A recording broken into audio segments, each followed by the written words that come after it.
believe we need to work together because as a holistic nutrition professional, and that's part of where the American Holistic Health Association comes in, this is providing people with holistic opportunities to find solutions for their health journey.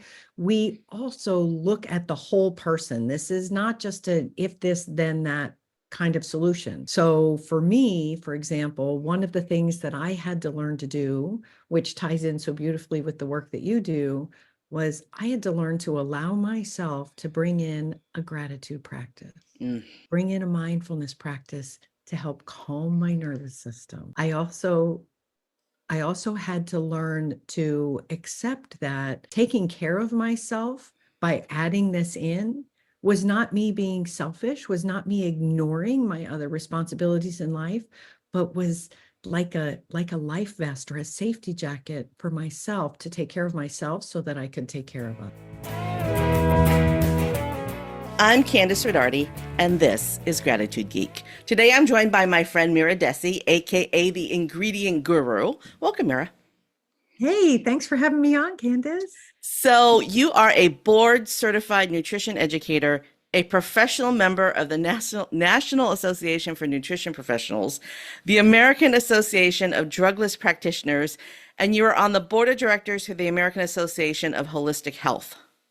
The American Holistic Health Association. Yes. The American Holistic. Okay.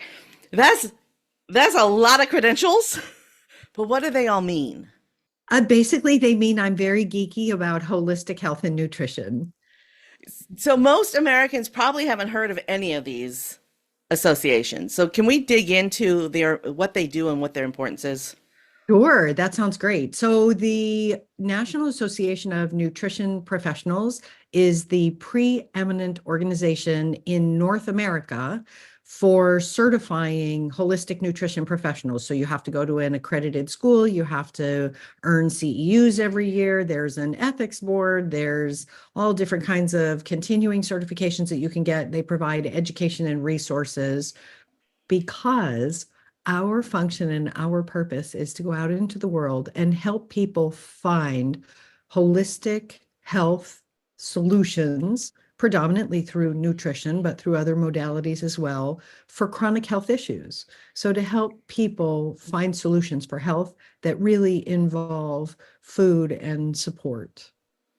Okay, so what is the difference between a board certified nutrition educator and a dietitian?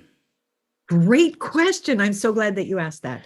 So I call myself a nutrition educator, especially because I live in Texas, do not want to get slapped on the wrist for using the wrong term. I am not a nutritionist. That is a title that is specifically granted to you according to, medical standards and everything else by going to school for 4 years and getting an RD or continuing on to certain other credentials. For example, nurses can become a nurse nutritionist by studying a certain way. So I'm a nutrition educator. It means I studied a lot about nutrition. Every year I continue to earn CEUs. I know a lot about food and its impact on the body, but I educate. That's just the biggest difference. There is room for both, like nutritionist, registered dietitian, all of those tend to be more standard conventional medicine approaches. Holistic nutrition, people tend to be either nutrition educators, nutrition consultants, that sort of thing. So here in Michigan, and you and I used to live in the same town, so that's how we know each other. But here in Michigan, I moved here to Michigan. Can you believe it? It's been 8 years. I know. So we have what is called a board certified nurse coach. This is not a coach for nurses. This is a registered nurse who helps patients navigate their healthcare. And a lot of times they're talking about nutrition and they're taking a look at the drugs that they're taking and trying to figure out, they're just helping them through the whole process of understanding what's going on with their healthcare. I have always been a proponent of matching traditional Western medicine with, I don't know the right word. Is it alternative, complementary? Yeah, it's a word called alternative, complementary, integrative, functional. Functional, yes. all of that. I believe that you should do both, but you need to be educated. And it really makes me excited that you have all of these credentials behind your name, because it means that the perception that what you do is hokey and woo woo, it isn't true. I mean, Yeah. nutrition is just as important as going to the doctor and getting your blood pressure taken care of. I mean, you can do both. You can do it both ways. You can take care of your blood pressure through nutrition, and you can take care of your blood pressure through pills. And maybe if you do both, it's even better. I will share that for me, I think that there is definitely room for both when it comes to someone's health journey. However, my preference is, why not start with food? Food first. Well, And that's what a then, veterinarian does. If yeah, you take your dog to the vet and something's wrong with your dog, the vet fixes your dog's food. yes, first. And for people, I think part of the problem is, so you and I have known each other for a long time. And so you know some of my origin story, which is that at one point in my life, I became very, very ill, was diagnosed with a number of autoimmune disorders, and wound up having to like leave my job and all of that. I received excellent medical care. However, unfortunately, none of the doctors that I was working with really talked to me about my food, Yeah. because in mainstream medicine, most doctors get somewhere between 24 to 72 hours of nutrition in 7 years of medical school. Like Yeah. there's not a lot. And And so even I when you talk to a dietitian, you don't necessarily, dietitians have much more education in terms of food, but even with a dietitian, sometimes you get stuff that makes you go, what? So, Well, I think part of the difference is dietitians are wonderful. I have several friends who are dietitians, and I know that there is a lot that they bring to the table. I believe we need to work together, because as a holistic nutrition professional, and that's part of where the American Holistic Health Association comes in. This is providing people with holistic opportunities to find solutions for their health journey. We also look at the whole person. This is not just a if this, then that kind of solution.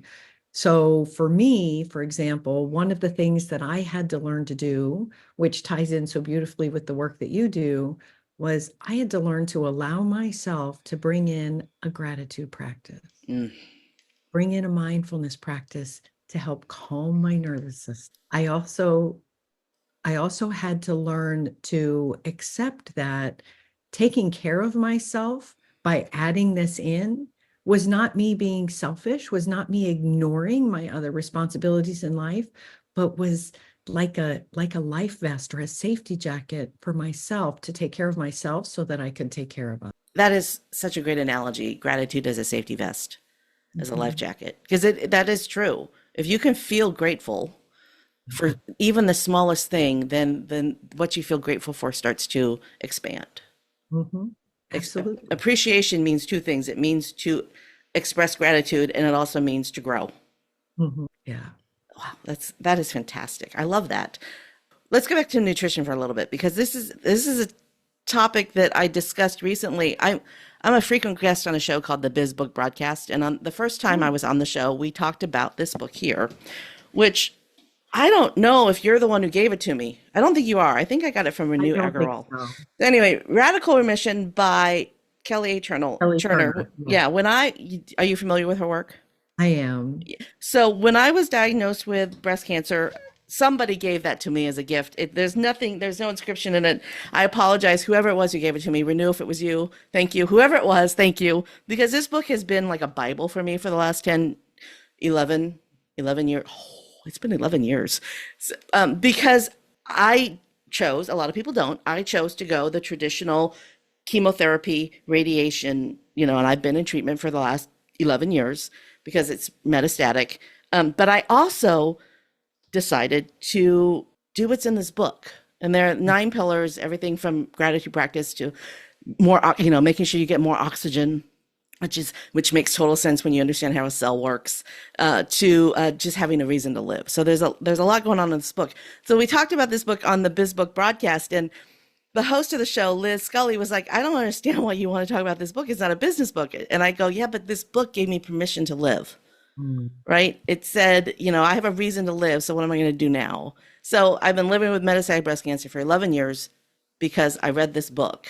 And this book also talks a lot about nutrition. The magic of working together. And as a patient, we have to advocate for that for ourselves, unfortunately, here in the United States. I mean, some states like Michigan are doing things like the nurse coach who is integrating it for you. And then she has the ability to refer you to people like you. So, I have a girlfriend who's a nurse coach. So she has the ability to refer patients to people like you if she feels that that is what is needed in that patient's life by looking at the patient's whole medical history, which I go and see my oncologist every 6 months. She Right. doesn't have the whole picture, No. and neither does my family practice doctor. hmm I love them both. I think they're both fantastic doctors, and they do talk to each other, but neither of them has the whole full picture. Right. And this nurse coach actually can be that piece of the missing, that missing piece. And it's covered by insurance here in Michigan. Oh, that's awesome. I know. So that's missing I know it's missing from Texas because I lived there for 25 years, right? I know it's missing from Texas. But if we could integrate, that's the best word for it, if we could integrate those kind of practices across the country and educate people on nutrition the way that you are, then we would just be a healthier country. Well, and I love that you bring that up because I mean, cancer is not the primary focus of my practice. I focus on gut health and what I call chemical cleanup, the ingredient guru, what's in what you. I have, however, supported some people who have had a cancer diagnosis. And one of the things that I always tell all of my clients, regardless of what their health challenge is, I want you to let your doctors know that you are working with me. And there are times where, for example, I did have a client who was dealing with breast cancer, and her doctor at one point said to her, "Why is your hair growing?" Because she was in chemo. And she's like, "Oh, no, I'm working with this lady." And it turned out that we were nourishing her. Now, it wasn't growing a lot. She didn't have a lot, but there was clearly growth when they would look at her scalp. And we also I was able to find the scientific research that said, if your doctor will order this particular alternative health practice before you go into chemo, you will not be as sick after your chemo treatment. It was acupuncture. Yeah. Her doctor had no idea, right? That's what I did. You and I have a mutual friend, and I would go and see her after my treatments. I don't remember throwing up once. And so here's the thing that I loved, though, because her doctor did not want to talk to me. And I get that. That's okay. Like a lot of doctors see me as, somewhere down on the scale. But when the doctor saw that she was not having the nausea, she was not throwing up, she was not laid out for 3 days after a chemo treatment, all of a sudden, one day my client said to me and said, we all talk to each other in the waiting room. And I've discovered this doctor is recommending acupuncture for every single one. Excellent. And I was like, yes, that's a win. Yes, it is. It doesn't have to be me, but I feel that was a ripple in a pond that had a huge impact. Yes. And in the intervening years, how many people has that doctor seen? And how many people has she been able to help not go through? Because nobody wants to sit there throwing up after they have that treatment. Nobody wants to feel horrible and on the sofa for 3 days. And so if it works for you, and it turns out, guess what? There's enough scientific evidence behind it that even here in Texas, the insurance company pays for acupuncture if the doctor will write the note. That's awesome. That is awesome. So some clarification, even when you're not nauseous, you may have to lay on the bed for 3 days after chemo. Yes, just yes, saying. Absolutely. Just saying. Absolutely. There was one treatment that I was on after I was diagnosed with metastatic breast cancer. It's called Abraxane. And it affected the nerves in my legs. And so I could not walk unassisted for 2 or 3 days after that treatment. And then I was fine. Yeah. And then 2.5 weeks later, I'd have to do it all over again. But not having the constant nausea because you went and spent an hour relaxing on it. I mean, if you haven't ever had acupuncture done, it's very relaxing. You lay on a table and you really can't move because if you move, you might poke yourself with the needles. But you lay on a table or what Allison would put me, our mutual friend Alice, Dr. Allison Bear. Allison would put me in a chair because I couldn't handle laying down. So she'd put me in the chair and she'd put the needles wherever I needed to be. And she'd turn off the lights and she would say, "I'll be back in an hour." And I would just drift. Rest, and Mhm. which is kind of the reason why you asked to be a guest on the show, which I was thrilled, thank you very much, is that you wanted to talk about mindfulness. So I guess this is a good transition into mindfulness because sitting in a chair with needles in you all over your body for an hour is an opportunity for mindfulness. So Yeah. dig into mindfulness and how important it is for your nutrition and eating too. Oh, yes, absolutely. So I will share that when I first started on this, so a long time ago, I used to be a database administrator for an international research firm. Then I got very sick, wound up leaving my job, discovered the power of nutrition, was able to reclaim my health. And even in all of that, had no idea how much mindfulness would become a part of my life.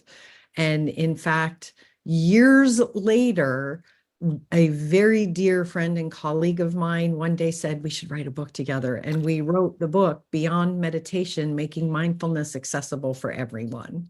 And one of the things that I absolutely loved about our work together researching this was that coming to the understanding there are so many different ways to incorporate mindfulness into your life.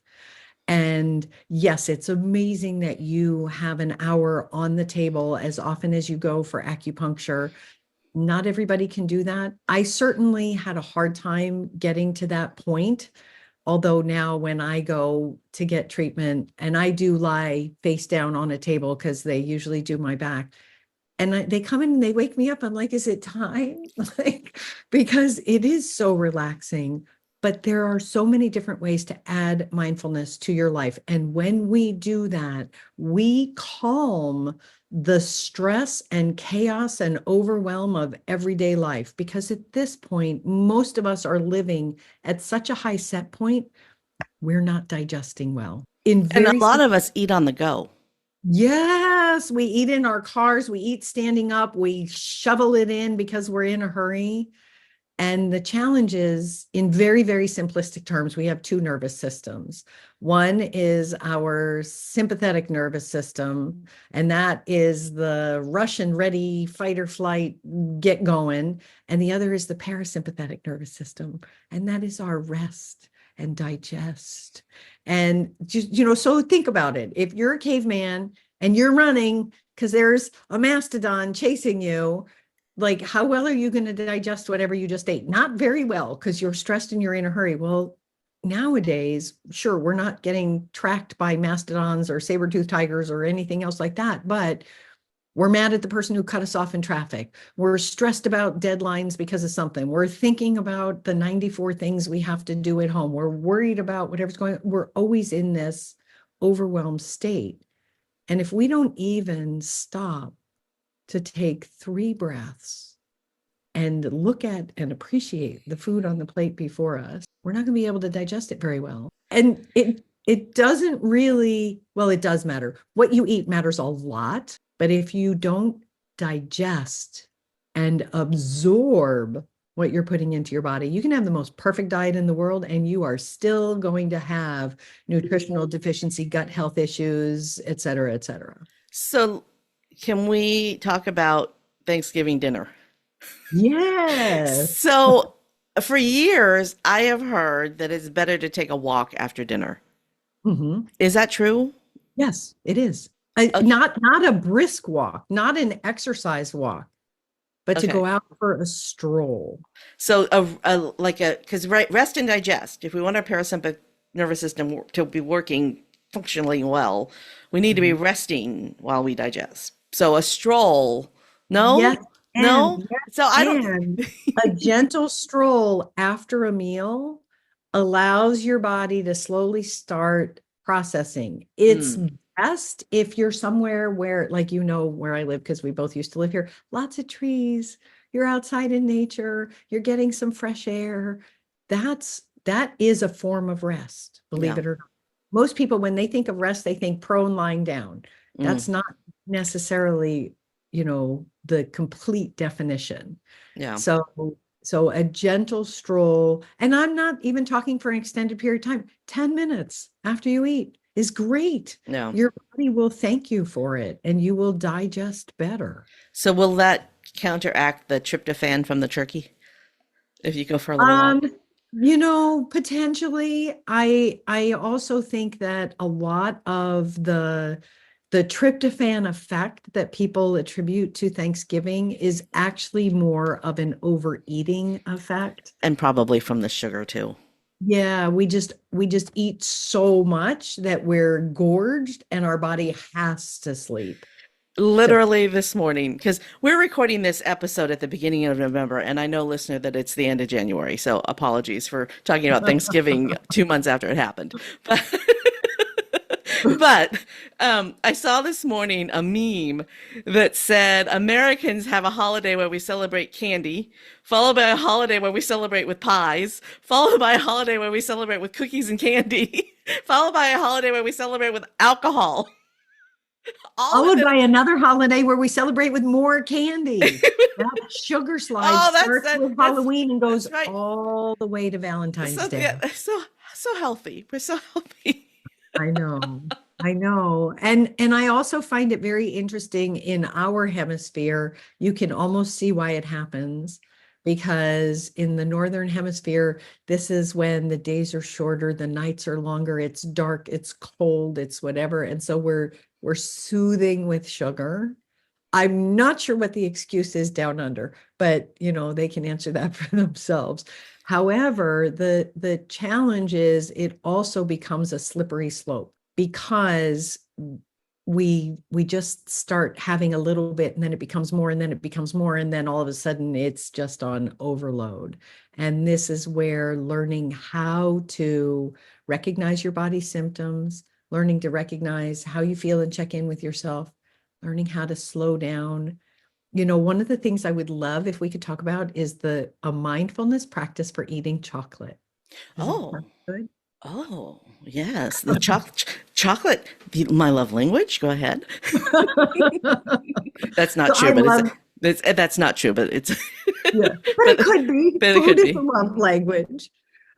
So chocolate is very wonderful. A lot of people really like it a lot. The challenge is most of the time when we eat chocolate, we take it, we chuck it in and we chomp it down and then we reach for more. If you want to be able to enjoy your chocolate more and to have a mindfulness practice, and my mouth is already starting to water just thinking about it. That's amazing.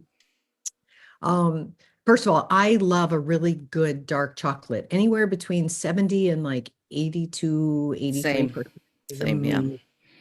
I don't understand people who like milk chocolate better because I don't yeah, understand white chocolate. It is not yeah, chocolate, it's it's not cocoa chocolate. butter. Anyhow, so It comes from the same seed. yes, it does, but it's not really chocolate. Mm-mm. Okay, so here we go. So chocolate, take your chocolate bar, one small square of chocolate, place it on your tongue, push it up to the roof of your mouth, and then just let it sit there and melt. It takes minutes because it's hard. And then eventually it melts and it starts to coat your tongue. Your mouth fills with saliva. You swallow, you don't chew. You just swallow and you let it sit there and melt. And you fully enjoy this immersive chocolate experience. And by the end, chances are you don't even need a second piece because you've gotten so much of that beautiful flavor and you've slowed down and allowed yourself to truly enjoy it instead of just chomping your way through and getting the barest hint of chocolate flavor as you were eating your chocolate. 20 years ago, my friend Denise, we were in Toastmasters together, and she gave a speech, a 5 to 7 minute speech on chocolate. And she said that the act of letting chocolate melt in your mouth, this is how memorable this is. This is something I heard 20 years ago. But she said Wow. the act of letting the chocolate melt in your mouth releases the same endorphins as kissing. Oxytocin. There you have it. You don't have a need for, you don't have to get married, y'all. You just eat chocolate. Well, there are other benefits to being married. So, I'm just kidding. I'm just kidding. but honestly, that is a mindfulness practice. When we can add mindfulness to our life in so many different ways. And it does not have to be sitting in meditation saying Om for an hour. It can be. if you're someone who can do that, like, yay for you. There's a monk, Mathieu Ricard, who is supposedly the happiest man on earth, who has meditated more than 10,000 hours in his life. Like, I'm in awe of that. But it is possible to meditate while you are allowing chocolate to melt in your mouth. It is possible to meditate or not meditate.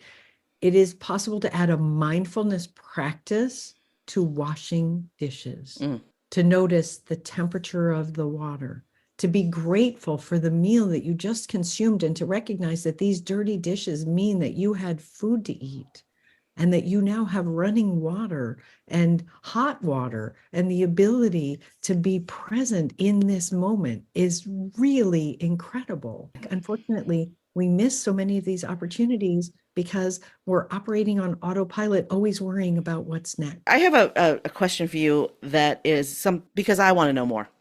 Sure. And I have a lot of business guests on the show, sales professionals, marketing professionals, and I don't get a lot of nutrition experts. So I personally would love for you to educate me. So educate me on homeostasis. What is it and why is it necessary? Sure. So homeostasis, from my perspective, I believe it can be a number of different things, is for my definition, it's a biological process of auto-regulation for the system to help keep things stable, to help keep a form of equilibrium. So there is the overall homeostasis of the body, but then we can get into different ways to self-regulate different body systems. For example, if you are someone who struggles with high blood pressure, it is possible through, well, not only changing the diet, but adding in things like a mindfulness practice, a breathing practice, whatever, you can actually lower your blood pressure through breathing. Now, if you are someone who has chronically high blood pressure because you've got some other health system that's not functioning well, breathing is potentially not going to get you off your blood pressure medication and is not going to bring it down enough to make a significant difference. There are other interventions that we need to bring into play, but there are things that we can do to help our body self-regulate the different systems so that it functions the way it's designed. We are designed to be in balance. Homeostasis is the process of helping us achieve that balance. Awesome. And again, you said, or we were talking about the parasympathetic and the sympathetic nervous system before, and when they are working in tandem, working together, that's homeostasis, right? It is. Yes, it is. So, okay, thank you. Thank you. It just means balance then. Yes, essentially, yeah, it just means balance. And I would respectfully point out, and this is, by the way, the pot calling the kettle black, because I frequently get a little overwhelmed in my everyday life too. It's very normal for us to do that. But learning how to recognize when we need more balance or when we have body systems that could use adjustment to develop that mindfulness and that awareness, so that we can then either fix it using various strategies at our disposal or take the time to self-regulate. Two huge self-regulation things that I think most people miss: hydration and sleep. Like, those are huge. Those right there could be a great way to help your body achieve balance. Yeah. And that hydration thing is difficult. But let me tell you, if you find a 16-ounce glass bottle and you drink 4 of these a day, you hit your minimum. So what do I have on my desk? 2 and 3. Oh, there I you have go. bottle 2 and 3. Bottle 4 will be for dinner. But at least I get my minimum. And do I drink more than that? Yes, I do. But I have my 4 bottles of 16 ounces, which is 64 ounces of water. And I know that I'm going to get my 64 ounces in because I have my 4 16-ounce bottles of water. That's how I start my day. Yeah. And they're glass bottles, so they're not leaching plastic. We talked about homeostasis. We talked about radical emission. Oh, I want to share with you something really cool. So a few weeks ago, a woman named Kathy Nesbitt was on the show. We are not related. We just have the same last name, which is kind of cool. and she has a business called Kathy's Sprouts. And Ooh, so I got one of her sprouters. It's really cool. It is a dome and it's got a little mesh on the bottom. And then I put a coffee filter on top of the mesh and I sprinkle sprouting seeds. I have a spicy mix that I like on the coffee filter, and I've been growing sprouts on top of my refrigerator. yay. So, can you talk to me about the benefits of eating homegrown? Yes. Oh my gosh, I love that. So sprouts are amazing. They are what I refer to as a booster food. They're micronutrient powerhouses. Not a lot of calories, uh, but lots of micronutrition. And part of the reason for that is things like seeds, nuts, legumes, that kind of thing, all have a coating on them called phytic acid. And that phytic acid is there to protect them until it's time for them to grow. That's how we can store them for a longer period of time. And then when conditions are right and they're ready to grow, the phytic acid comes off, usually because it gets wet. So when you sprout, So, you have to. is phytic acid the thing that causes indigestion? Great question. No. However, well, I would say there may be some people for whom phytic acid might do that, but in general, what phytic acid does is it inhibits our body's ability to get all of the nutrition out Mm, of seeds, nuts, legumes, that kind of thing. okay, Because things like calcium and iron and that sort of thing are less bioavailable when there's a phytic acid coating. okay. Soaking removes that coating. So that's And why you need to soak the beans before you cook them. Okay, Well, so beans are a little bit different because those are oligosaccharides, and so we need to break down some of that sugar that's in them that causes the tooties. okay, okay. But for seeds, before you sprout them, you have to soak them.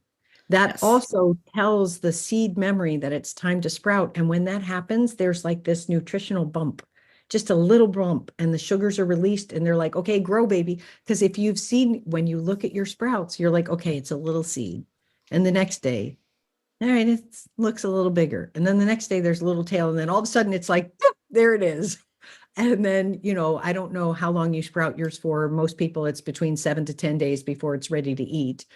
But by day 3 or 4, all of a sudden it's gone from being this little round thing to being about that big. And you're like, dang, I that start, nutritional boost is what's nourishing your body on a deeper level. well, I start eating them as soon as the little white fuzzies come off the little white, Mhm. what are they? They're the little tiny itty bitty roots. The rootlets, yeah. Yeah, yeah. So as soon as the little fuzzies are gone, that's when I start to just take a little handful, not handful, but a little pinch. And Yeah.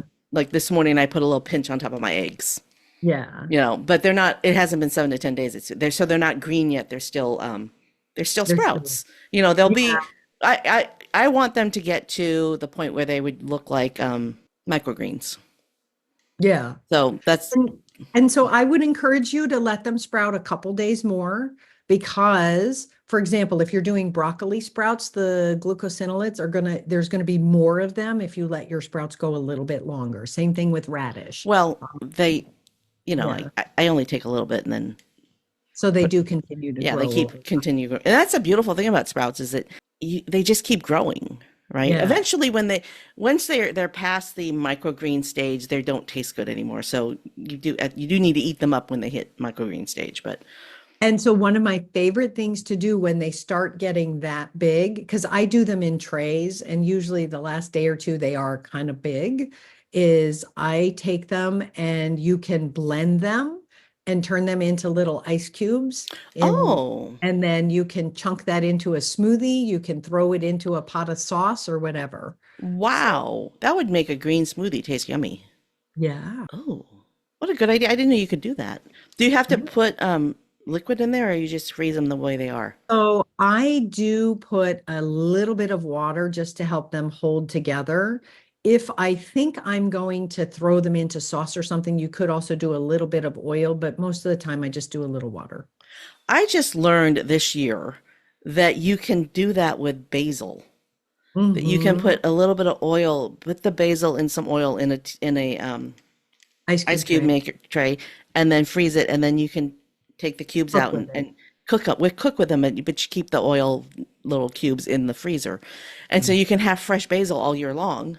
Well, yeah. it's not fresh; it's frozen, but you can have that because let me Fresh tell you, the picked difference in basil. flavor between basil off of a plant and basil in a jar is huge.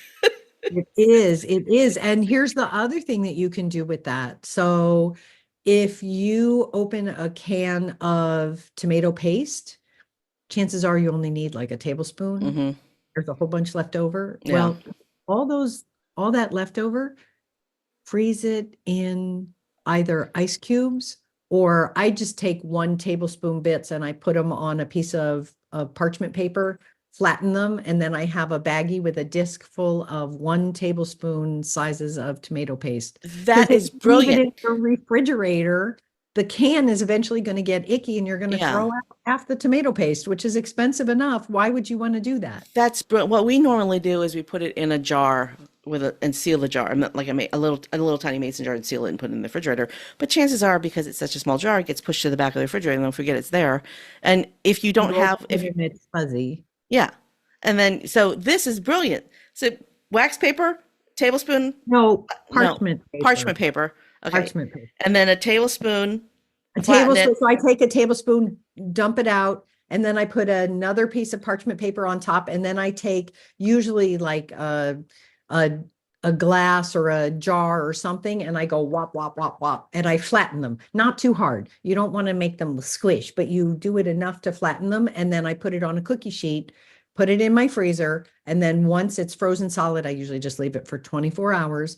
I pull it out, I peel them off the parchment paper and throw them into like a stasher bag or something like that. And and then when I need one, I can pull it out. Do you have a YouTube channel? I do. It's the ingredient guru. Do you put these little tips on your YouTube channel? So I need to do more of that. I interview amazing people and I would love to interview you. Oh, fun. Yes, that would be a lot of fun. But yes, you're right. I need to put some of these cooking tips on there. Because those three things that we just talked about are all 60-second videos that will go Yes. viral. Yes. Okay. I will Okay. do that. I just turned our conversation about nutrition into a marketing conversation. Thank you. See how I do this? See, I You just can't, do. I can't help myself. I cannot help myself. Oh, Mira. Oh, we need to start wrapping up. So is there anything that we have not discussed that you are just dying to talk about? Yes, there is one topic that I would really love to share with anybody who's listening, because especially with everything that has been going on in the last couple of months, I think people need to take the time to learn how to be more prepared in an emergency and to have real food in their home. Please don't buy one of those $157 buckets of what I call don't eat that, because it's terrible ingredients. It's not good for you. It's not nourishing for your body.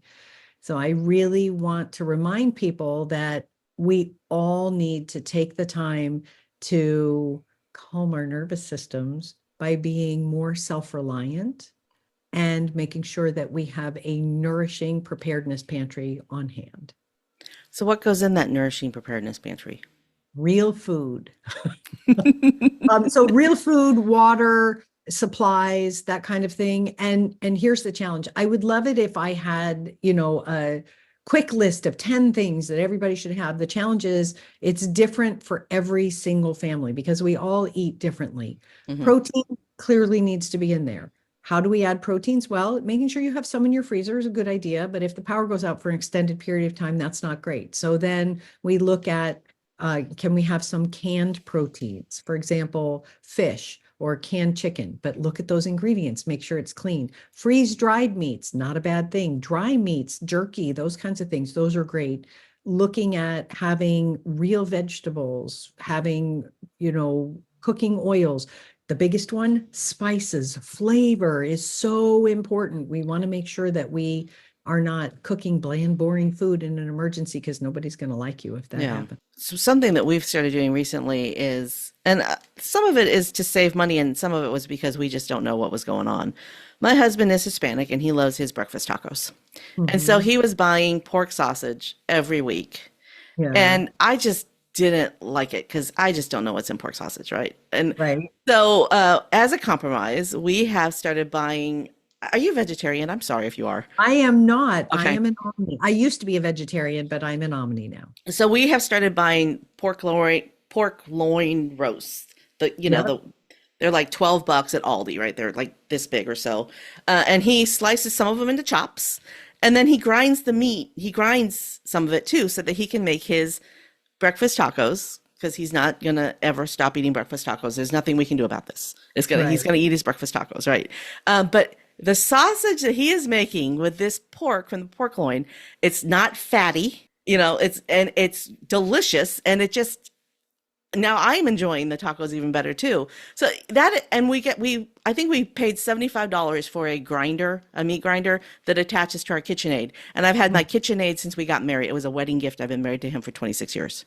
So Yeah. our expensive KitchenAid and this little grinder, it's not very expensive to eat better. And I will also share that if you wanted to take it one step further, you could get a dehydrator and you could dehydrate that pork so that you would have shelf stable. Hmm. And Mhm. how do you cook with it? You would just rehydrate it So and then when it you dehydrate it, are you dehydrating it raw or cooked?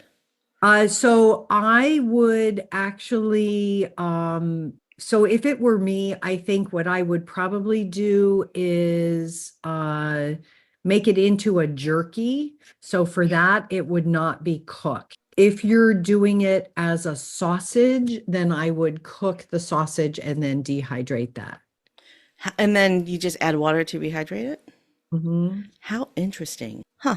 Oh, you need more water for dehydrated foods than you do for freeze-dried foods. However, a freeze dryer is a very expensive piece of equipment. Hmm. So I currently have one. I just buy freeze-dried meats and other produce to put in my pantry. Before we wrap up, since we're on the subject of shelf stable, how do we know that our water is potable if we're in a situation where we have to actually use shelf stable food from our pantry? Great question. And so the challenge with that is there are so many things that can interfere. First of all, I do believe you should store water, but there are so many things that can interfere with water safety, making it potable, that one piece of equipment I believe everybody should have in their preparedness pantry for every single family member is something called a life straw.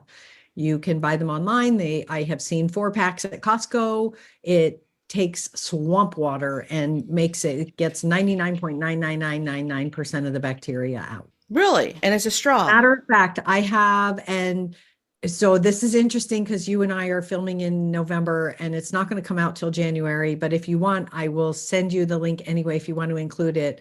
I have a little guide coming out shortly. It's called the Gift Guide for the Unprepared. It is my 12 top suggestions for preparedness tools that I think everybody should have that they can either buy for themselves or as a gift for friends. I'm happy to send that to you. Everybody in the audience is going to want a copy of that. Well, So it's we will free, make the guys, link so I will available. Since send this it to since this you. episode is releasing at the end of January, it will be available for everyone to download. The link will be Yes, in the show notes. absolutely. And Excellent. then if it's okay to mention, I also have a calendar. This is the second edition, because I did one last year, of the Preparedness Pantry Master Class. So it's a calendar that, in addition to having lots of beautiful pictures, every month has a list of preparedness tasks for you to tell you things like these are the foods you want to stock up on. Make a meal using non-perishable ingredients from your pantry. Um, oh, here's one for you. Learn how to grow microgreens. But month by month, it takes you through what to do so that, first of all, you don't have to figure it out all on your own. And they're all really easy things that you just Yeah. little bit here, a little bit there. And it's not 365 days of overwhelm. Like I tried to keep it to 8 things per month, although I will share that September is National Emergency Preparedness Month. And so the month of September is kind of full. Yeah. But, this will help people build their preparedness pantry, build their preparedness plan. So this would be, I would love to send you the link for that as well. Yes, absolutely. It'll be in the show notes, y'all. This is Awesome. again, let's go back to marketing. This is a Yes. brilliant piece of it's, I mean, they're for sale, but this is brilliant because you are in your face. Your client has this hanging on their wall and they are thinking about you every day. Oh, So it's not only is it a great resource, but it's a great marketing piece for thank you. you. And when other people come to their house and they see it hanging on the wall, they're like, "Oh, I need one of these." Mhm. So what a great idea. I mean, I created it because I wanted a way to help people, and I'm not in front of every single person all the time. But if I can share with all of my people and they are able to get, I mean, it's $25 for Yeah. a year of preparedness. Yeah. And that's That's how much a calendar costs anyway. right, Yeah. right, exactly. And this allows you to also do it in a way where you're not overwhelmed and stressed thinking about, oh, all these things I have to do, or you don't have to spend a ton of money all the time. It's just a little bit at a time. You're learning how to be more self-reliant, how to be prepared, how to reduce your stress. And the nice thing about it is once you learn how to do it, you know how to do it. Mhm. Yeah. Yeah. Yeah. Awesome. Although I will say I updated the calendar this year from last year and it's even better. Oh, well, And then you need another one. If you bought one last year, you need one this year too. you need one this year. Well, because the dates are different. But I also like one of the things that I added this year, I went and looked for some of the other national holidays. So for example, April 11th is National Clean Up Your Pantry Day. It's also my wedding anniversary. Oh, Should I clean up my pantry for my wedding anniversary? no. Do it either before or after. Oh, What I'm saying. we didn't get a chance to talk about this, but it's appropriate for the episode, and then we'll need to wrap up. So Yes. before we started, I told you I had an ocular migraine this morning, and I put a little Ancient mineral. ancient mineral magnesium oil on the back of my neck, and within 20-30 minutes, the ocular migraine was gone. So there are and there'll be a link in the show notes to where you can get some of that because it's good stuff. But there are ways to deal with everyday things that are outside the box that you don't even. But my ocular migraines are because I don't have enough magnesium, and Mhm. I get them when I even though I take a magnesium supplement every day, I must be low on it, or else I Mhm. wouldn't have had the migraine, right? But once you are in tune with what you need, because nutrition, that's a nutrition deficit, right? That is a nutrition deficit that I have, and I'm aware of it, and I know what to do when I have it. So mindful also includes getting better in ways like that too. Yes, and I will share that adding foods that are a good source of magnesium to the diet can be very helpful. So we have pumpkin seeds, spinach, summer squash, those kinds of things are great. And then for people who have a chronic health condition, such as being a migraineur, if it turns out that you know that magnesium is one of your issues, you may be someone who does not absorb magnesium very readily. And so adding something called choline citrate actually helps make the cell more malleable so that magnesium can osmose in better. That may be something that you want to add to it's a liquid, so you would add it to your daily supplemental routine. Like there's a lot of things that you can do. And I'm not saying this to specifically help, I don't treat or diagnose anybody. I'm just saying from a nutritional standpoint, there is a lot of scientific literature that says for people who don't absorb magnesium well, adding choline citrate helps the body be able, because it makes it more bioavailable. Interesting. That's good to know. And you can go to the doc. This is where doctors and nutritionists work together, right? You can go to the doctor and you can request a blood panel to find out what your levels are, right? Mhm. Yes. And so I get them done every 6 weeks, 6 months or so, because I'm going to the cancer center for Sure. it. Yeah, they want to know. But when I see my numbers, when I see that my vitamin D levels are low, I know what I need to do, right? When Yeah. I see that my B levels are low, I know what to do. So it's I think that I'm lucky because this is going to sound silly, but I'm lucky because I'm a cancer patient that I have access to this every 6 months. But if you're not a cancer patient, you can ask for it Yes. because Yeah. understanding where you're deficient will help you feel better. And if you are low in vitamin D, you're not going to feel good. Right. Vitamin D helps. If you're low in vitamin D, you're going to feel sluggish, tired all the time. And when your vitamin D levels get up there where they need to be, you're going to have more energy. Mm-hmm. But you're Mm-hmm. not going to know that if you don't have your blood work done.